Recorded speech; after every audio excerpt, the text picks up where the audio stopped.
আসসালামু আলাইকুম প্রিয় বন্ধুরা, কেমন আছেন সবাই? বরাবরের মতো আপনাদের সামনে আমি আবারও হাজির হলাম। আমাদের বিশ্বসেরা অলরাউন্ডার রশিদ খান, সে নাকি বলে যে করিম জান্নাত সাকিব আল হাসানের থেকেও অনেক ভালো একজন অলরাউন্ডার।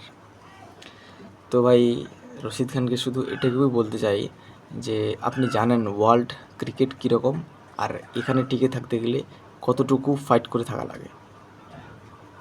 আর সাকিব একবার দুইবার নয়, কতবার আপনি মানে গুনতে পারবেন না যে সে কতবার অলরাউন্ডারের নামটি এক কাতারে ধরেছিল। সো আপনার এভাবে করে কোনো প্লেয়ারের সাথে কাউকে তুলনা করা ঠিক না। সাকিবের জুতার সমানও কিন্তু করিম জান্নাতের যোগ্যতা হয়নি এখনও। করিম জান্নাত কোথায় আর সাকিব আল হাসান কোথায়?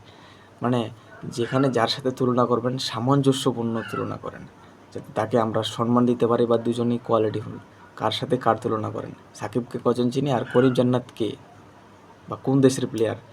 এখনও ওয়ার্ল্ড ক্রিকেটে মানে ভালোভাবে তার পরিচয় হয়নি। সো এভাবে করে কাউকে ক্রিটিসাইজ করে কাউকে ওপরে তোলা ঠিক না, এটি মাথায় রাখা উচিত। হ্যাঁ, ভিডিওটি ভালো লাগলে অবশ্যই লাইক করবেন এবং চ্যানেলটিকে সাবস্ক্রাইব করবেন বন্ধুরা।